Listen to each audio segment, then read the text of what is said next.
Mr. Jagannathan, one of the highlights of what is clearly a momentous day in our civilizational history, which is the Pran Pratishtha of the Lord Ram temple.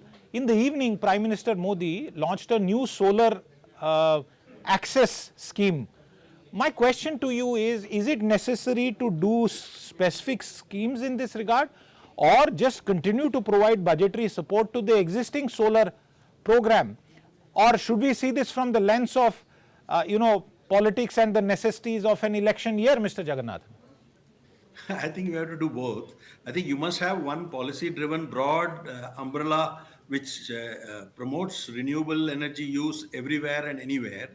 On the other hand, you have very specific things that come from the fact that in the next thing, UP and the Hindi belt are going to play a huge role in how the BJP fares in terms of reaching its target of having a majority of its own once more. So, and a lot of the political and economic stability of the last 10 years has come because one party actually had the majority. So, if that were to change in the next elections, it would be a huge tragedy economically, regardless of whether you support Mr. Modi or not. That's the point. So, I think what Mr. Modi has done is he's managed both the politics and the economics rather well. Whereas during the UPA, what you saw a lot of the politics being managed, but the economics went completely under, especially in UPA 2. There was one major crisis, which was the global financial crisis, but they managed to mess it up in the second half of their tenure.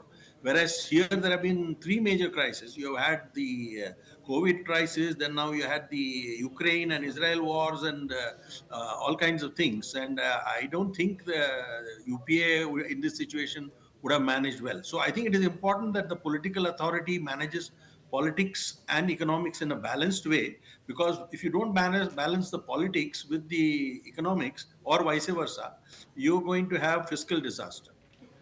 Mr. Jagannathan, to continue with that point, this hugely emotive event, and I think millions of Indians wept and many more millions participated in it.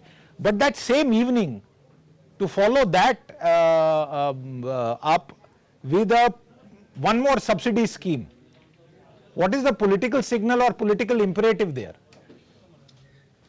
I think I think the thing is you're just 2 months away from the first ballot being cast. So I don't think you can after all, the whole February 2019 budget was not an interim budget. It was almost like a 3/4 or a half budget, where there are very major Absolutely. fiscal things announced. Absolutely. Yes. So you are not going to get, let me tell you, this government has done something interesting by moving the budget date to February 1. It has ensured that it stays out of the model code of conduct window. So you can actually present nearly a half budget, at least as far as the voters are concerned, because I don't expect this to be a thing. So this government has a unique ability to present 5.5 budgets instead of just 5 and 1 interim. If you like the video, do like, comment, share and subscribe.